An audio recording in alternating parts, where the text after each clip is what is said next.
내년도 하락을 할 거고요. 네. 그럼 2024년 중반 이후가 정체가 되거나 반등, 그러니까 폭등은 아닙니다만은 네. 그 시점이 올 것 같아요. 그러면 1년 반 견디면 되는 거예요. 지금 1년 반 견디면 네. 되는 거고. 그리고 아주 최악의 경우입니다만은 그러면 지금 반대로 소유하고 계신 분들 입장에서는 어떻게 하는 게 가장 좋을까요? 우선은 그냥 버텨라요. 제가 봤을 버텨라. 때. 왜냐면은 그 한 8억짜리 아파트라고 치자고요. 8억짜리 네. 아파트라고 치고 그러면 이분들이 4억 주담대 받고 1억 신용해가지고 6억 끼고 한 2억으로 아파트를 살 수 있잖아요. 그런 시나리오는 가능하잖아요. 뭐 그런 분들도 있었죠. 그죠? 네. 20% 정도 떨어졌어요. 서울시 전반적으로. 네. 그러면은 1억 6천이 까인 거예요. 네. 그죠? 그러면 자기 자산 지금 4천만 원 남은 상황이라고요. 네네. 이 상황에서 벌고 갈아타기가 가능할까에 대한 질문을 하면은 자기 에쿼티 4천만 원 갖고 갈아타기 거의 불가능해요. 네. 지금요. 그다음에 두 번째는 이 정체가 저는 주구장창 오래 갈 거라고 생각하지는 않아요. 사실은요. 예. 우리가 하락이 작년부터 지금까지 벌써 1년을 했어요. 그러니까 지표상으로 봤을 때 1년 하락했고 내년도 하락을 할 거고요. 네. 그럼 2024년 중반 이후가 정체가 되거나 반등, 그러니까 폭등은 아닙니다만은 네. 그 시점이 올 것 같아요. 23년, 24년. 2024년 24년 정도. 예, 24년 정도에.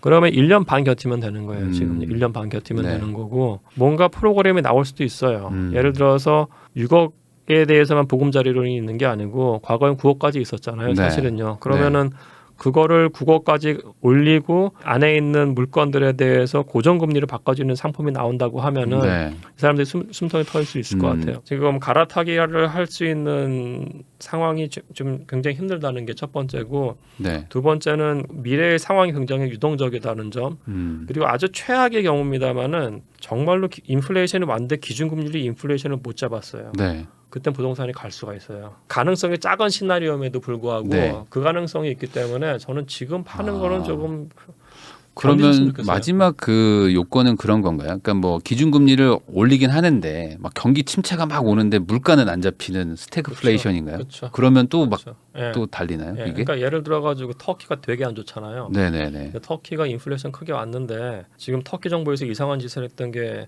금리를 금리 낮추고. 낮췄잖아요. 네. 그래서 부동산 가격 대폭등하고 있어요. 예. 네. 그거는 뭐냐면은 기준금리가 인플레이션 잡지 못했을 때 그런 네. 상황이 올 수가 있어요. 예. 만약 그 상황이 온다고 했을 때는 부동산은 아까 말씀드린 가장 좋은 투자처이기 때문에 가버릴 수가 있어요. 예. 그러니까 지금 굳이 이 상황에서 뭐 하기보다는 좀 기다려야 된다. 될 것 같아요. 예. 그러면 이제 정책 얘기 나와서 좀 여쭤보는 건데요. 요번 최근에 지금 정책이 많이 나왔거든요.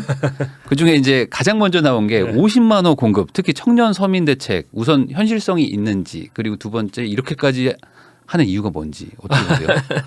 네. 제가 봤을 때는 뭐 정책 그 공약 사항이었기 때문에 하려는 것 같은데 50만 원을 공급할 수 있는 부지나 이런 게 부지가 가능할까에 대한 질문을 좀 드리고 싶고 예를 들어서 우리가 조금 전에 말씀 나눴습니다만 광역시 아파트 시장은 지금 다 붕괴되고 있잖아요. 굉장히 빠르게 안 좋아지고 있는데 50만 호 중에서 몇십만 원은 또 이 광역시에서 나올 거란 말이에요. 사실. 지방에도 뭐 10몇만 원 공급하겠다고 했어요.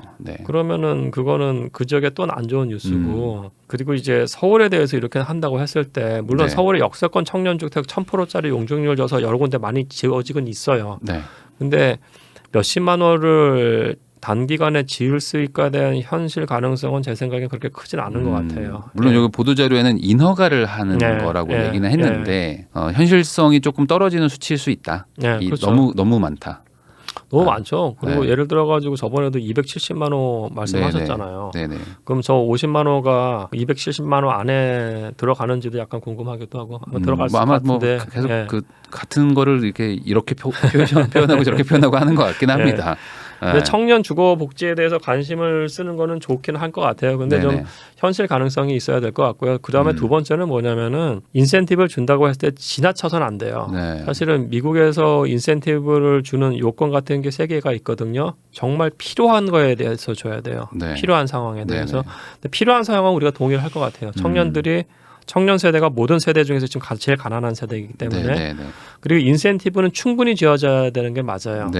근데 이게 지나쳐서는 안 돼요. 지금 말씀드린 거 보면 굉장히 지나쳐요, 사실은요. 지금 이 상황에서 1.9%의 대출을 해준다. 그러니까 고정금리 40년으로. 그게 말이 안 되는 게 그 이자를 한 3% 깎아주는 거거든요. 그 3%는 다른 사람들이 세금으로 내는 거잖아요. 사실은요. 네네. 그러니까 이게 왜 또 문제가 되냐면은 청년들 같은 경우에 전세자금 대출도 굉장히 낮게 해주잖아요. 사실은요. 그러니까 2억인 것 같더라고요. 그러면은 굉장히 안 좋은 주택마저도 다 2억까지 수렴해요. 사실. 그러니까 이게 확 올라가요. 가격을 그냥 올려버려요. 그래서 적정한 비용을 부담할 수 있게끔 해야지 시장을 왜곡시키지를 않아요. 그러니까 이 정부 정책이 시장을 왜곡하는 부분들이 분명히 있다. 너무 좀 과하게 주는 것들이 있다. 그래서는 안 되죠. 그 이번 대책에도 그 선택형 임대, 공공임대 해가지고 6년 살아보고 그때 결정하세요. 뭐 분양받을지 말지. 근데 6년 사는 동안에도 전세 이자를 아주 저리로 빌려주겠다. 되기만 하면 최소한 6, 7천 이상은 버는 거예요. 뭐 되기만 하면 뭐 이자만 깎아주는 것만 해도 6천만 원 막 3억 이렇게 돼 있으니까. 우리 아들도 빨리 하라고 하겠다. 그래서 야 이게 취지는 좋으나 과한 것이 아닌가? 이 재정 어떡하지? 뭐 이런 걱정이 바로 떠오르긴 하더라고요. 맞아요. 그게 아까 말씀드린 것처럼 지나쳐서는 안 돼요. 다른 사람들의 부담이고 사실은 청년들이 취약한 계층은 맞습니다만은 70세 이상의 그 시니어 계층은 절반이 기초수급자예요. 사실은요. 그리고 이제 청년 계층이 그런데 베이비 부머 세대는 굉장히 돈이 많은 세대고 돈이 많고 액티브 시니어 계층도 돈이 많은 세대예요. 그러니까 이 두 세대는 그렇게 보조가 필요 없을 수도 있어요. 그러면 청년 계층에 대해서 얘기가 나왔으면은 시니어 계층에서도 뭐가 나와야죠. 주거복지 차원에서 왜 여기만 하냐고요. 매표 행위라고 볼 수도 있어요, 사실은. 그렇죠. 그리고 또 두 번째로 나왔던 게 이제 LTV 완화하겠다. 이제 규제 지역 또 뭐 무주택이나 1주택자들은 뭐 기본적으로 50%는 해주겠다. 요거는 어떻게 보세요? 이게 거래량이 너무 없어가지고 대출 규제를 좀 풀어주면서 좀 그래도 좀 이렇게 거래를 좀 하게 하려는 활성화 정책으로 좀 보이는데. 그러니까 우선은 저는 개인적으로 LTV는 뭐 가격에 상관없이 80%가 적당하다고 보는 사람이에요. LTV는 80%. 왜냐하면 LTV를 낮췄을 때 집을 살 수 있는 사람들은 상대적으로 부자밖에 없어요. 그러니까 중산층과 서민들이 적정한 비용으로 자기들이 아파트나 주택을 살 수 있는 기회를 넓혀주는 게 맞아요. 그리고 이걸 절대로 변경시켜서도 안 돼요.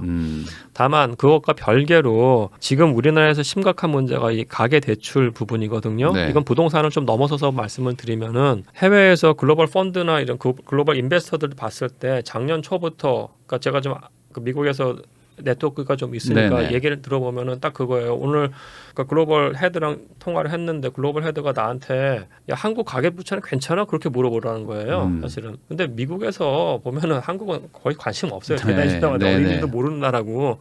미국 관점에서는 봤을 땐 투자할 때가 너무나 많기 때문에 한국에 이만큼 에너지 쏟으면 중국하고 일본에 이만큼 쏟아요. 사실은요. 근데 거기서 한국의 가계부채 대출은 어떠냐고 물어봤다는 것 자체가 이쪽에서 이미 한국 가계대출의 심각성을 인지하고 있다는 거예요. 사실은요. 우리는 이 관점에서 저걸 봐야 돼요. 이게 뭐냐면은 지금 전 세계 인베스터들이 한국의 가계대출 상황 같은 걸 보고 있는데 정부는 명확하게 우리가 부동산 규제라든지 아니면은 이런 것들에 대해서 좀 타이트하게 하고 있다는 얘기를 좀 해줘야 돼요. 그 관점에서 봤을 때는 저 메시지가 지금 나가면 안 되는 거죠. 저거는 2, 3년 후에 나와도 되는 메시지인 거죠.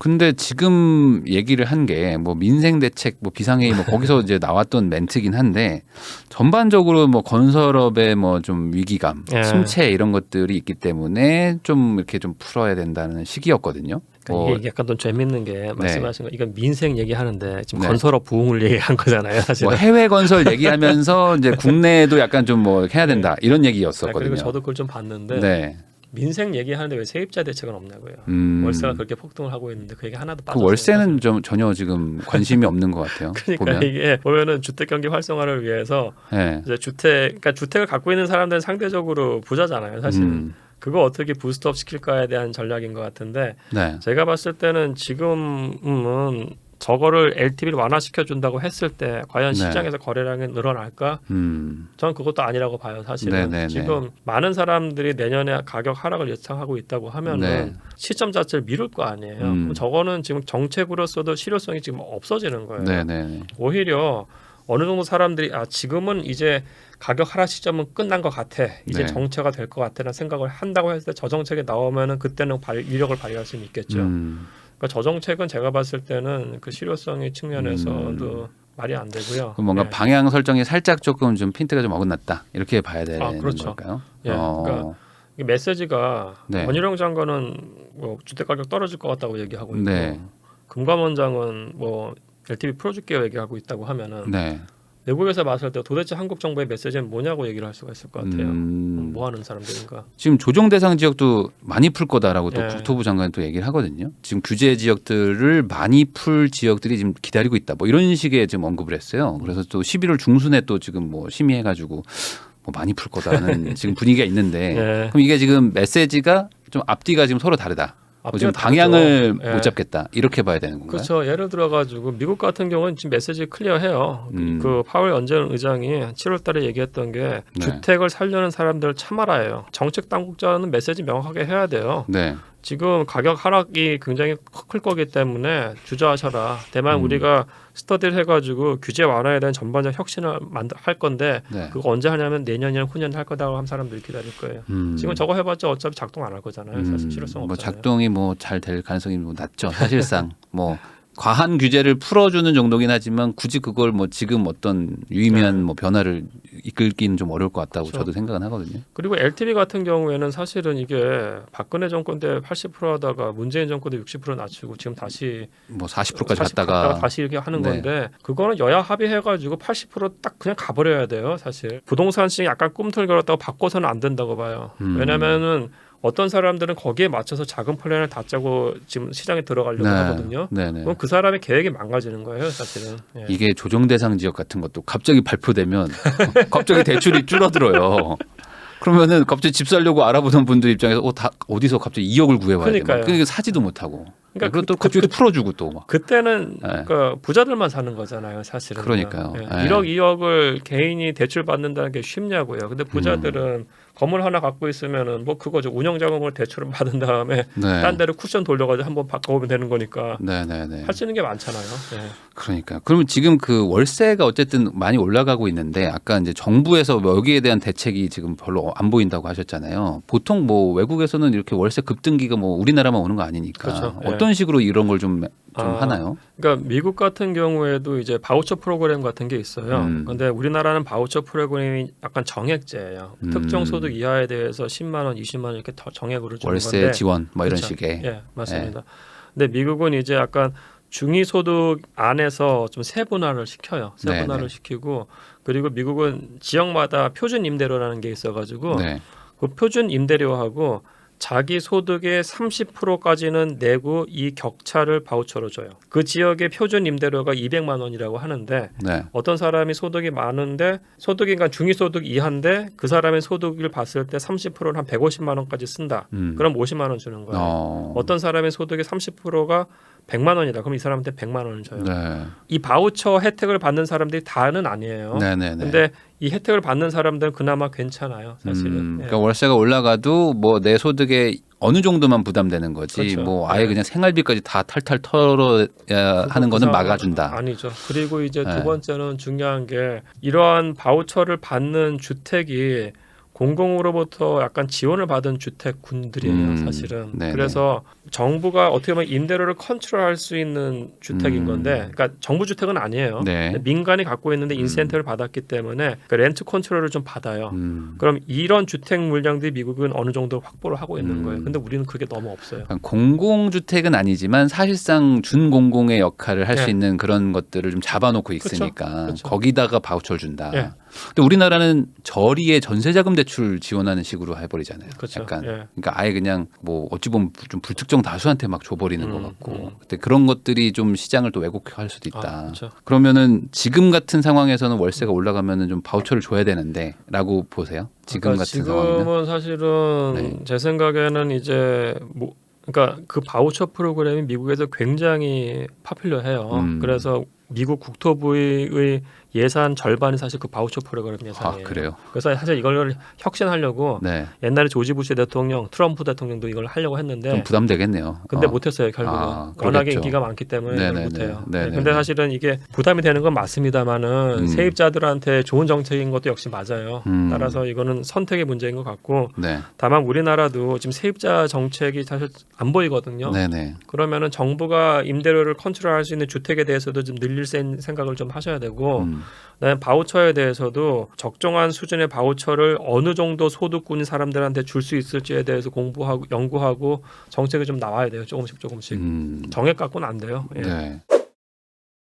그럼 여기 부동산 트렌드 2023에도 임대차 얘기가 잠깐 나오는데 예. 교수님은 좀 그 정부 정책이 휙휙 바뀌는 걸 좀 안 좋게 보시잖아요. 그렇죠. 예. 임대차 3법 이거 어쨌든 이제 한번 한 턴이 돌았는데 예. 요거 어떻게 해야 될까요? 아니 우선은 우선 제 포지션 말씀드리면은 임대차 3법 나왔을 때 저는 우선은 반대했어요. 비판했었는데 다만 그때도 말씀드렸던 거는 정책의 취지는 굉장히 좋다는 거고요. 우리나라가 OECD 대비 세입자 보호가 약하기 때문에 임대차 3법은 좋은 거고. 맞아요. 교수님 왜 하필 지금이냐 막 그런 얘기 하셨었어요. 맞아요. 그러니까 임대차 3법 같은 게 나올 때는 공급 물량이 엄청나게 나왔으면 괜찮아요. 그러니까 헬리오시티 만채 나왔을 때 했었으면 그나마 괜찮았을 것 같아요.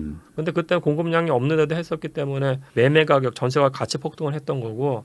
다만 지금의 시점은 임대차 3법 변경과 폐지는 절대 해서는 안 된다고 봐요. 지금은. 예. 왜냐하면 민생 대책에서도 세입자 얘기 없었잖아요.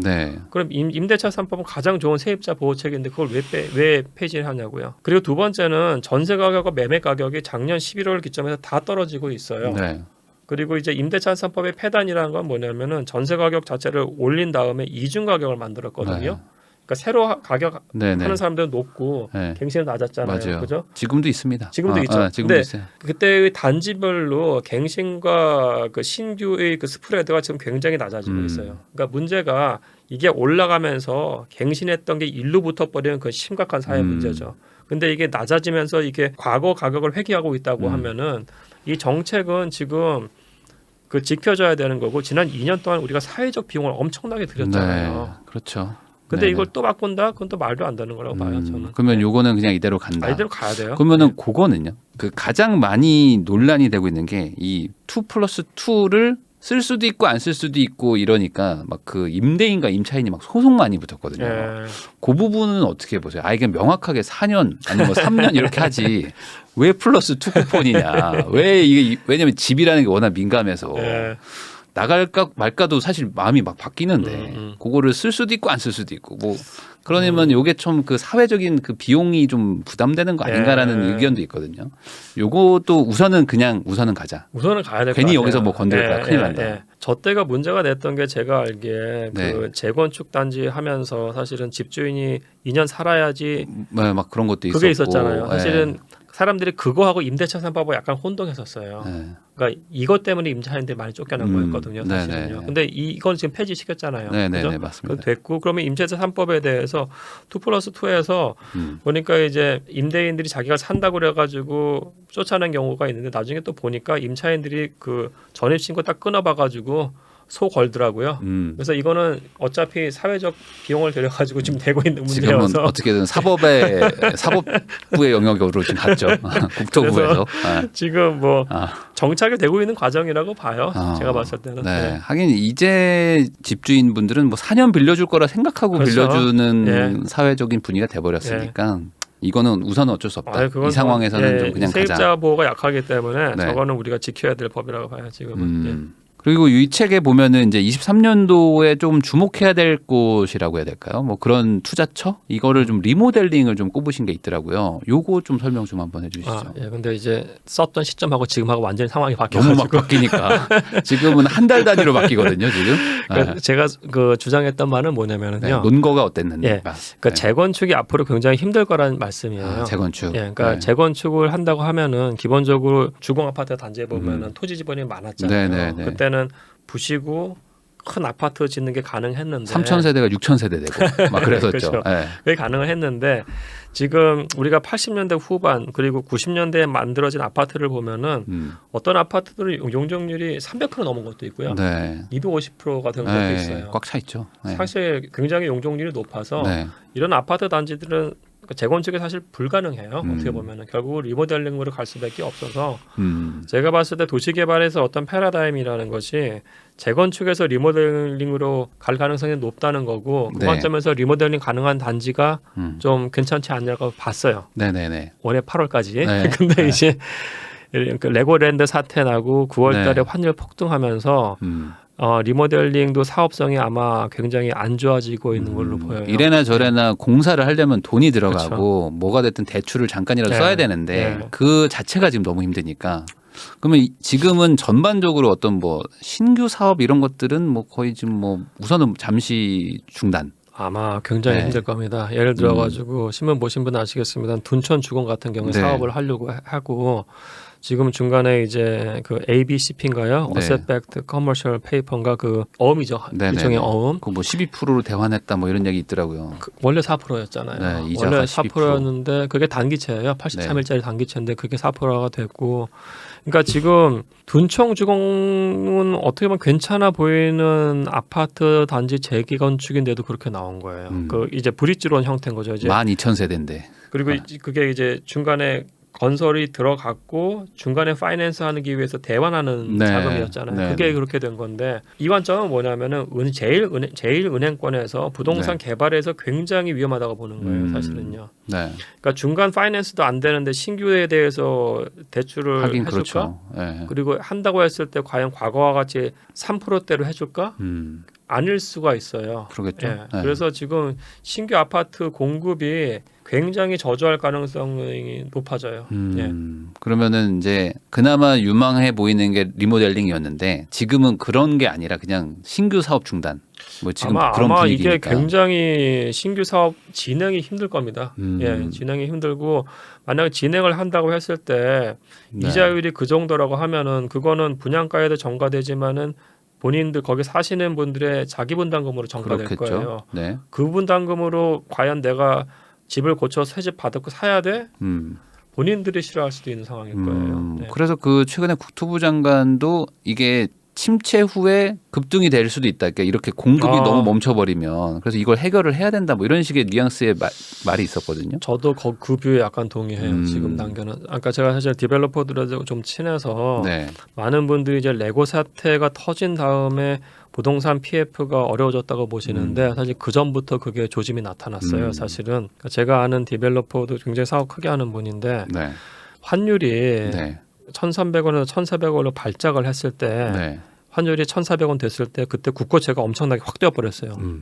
그러면서 그때부터 회사채 시장이 약간 이상하게 돌아간 거예요. 그분이 자기가 신규 개발하고 싶다고 했을 때 그때 제일금융권에서 그분한테 10% 얘기를 했어요. 10%. 그 전에 3%였는데 불과 2-3개월 전에.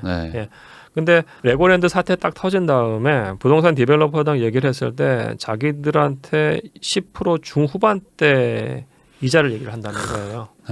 그것도 한두 달 사이에. 그러니까 사업하지 말라는 얘기잖아요. 사실은요. 근데 이제 그게 이제 은행권에서의 시각이라는 게 벌써 9월부터 바뀐 거기 때문에 이게 더 무서워요. 사실은요. 그러니까 우리가 2010년대 중후반에 폭등했던 이유 중에 하나는 서울의 적정한 수준의 신축 공급이 2015, 16, 17 없던 게 사실이에요. 그때는 공급 이슈가 있었어요. 그때 가격 같이 올라갔거든요. 그러니까 2010년대 중후반의 재림이 2020년대 중후반에 나올 수도 있어요. 10년 뒤에 또 똑같은 게 반복될 수도 있다. 지금 반복되는 거죠. 한 3, 4년 후에. 지금 사실 뭐 금리를 15%에서 18% 빌려서 뭘 지으라고 하면 누가 짓겠습니까? 그러니까 왜 져요? 말이 안 되잖아요. 이 본인 이득보다도 더 큰 이자를 내야 될 것 같은데 그러면은 이게 그냥 다 같이 멈춰버리면 그게 또 공급이 항상 수요보다 이게 늦다 보니까 또 미스매치 나면 또 갑자기 또 분위기 바뀔 수도 있는데 그러면 이걸 정부가 어떻게 해결할 수 있는 방법이 있나요? 뭐 금리를 깎아서 줄 수도 없고 어떻게 되는? 그거는 금융권은 팔을 비트는 거니까 되게 힘들 것 같고요. 그러니까 제 생각에는 그렇다고 정책 자금 줘가지고 뭐 한다는 것도 되게 웃긴 거고. 제가 봐서 더 위험한 부분은 뭐냐면은 수요하고 공급인데. 영끌하는 분들이 신용까지 껴가지고 대출금이 많이 올라가서 이 사람들이 던질 수 있어요. 굉장히 낮은 가격에. 그게 무실채권화되면은 그게 금융권으로 갈 겁니다. 여기에 대한 대책이 하나 있어야 되는 거고요. 근데 이때 이 대책도 이 사람들한테 돈 100% 주고 지원하라는 얘기 아니에요.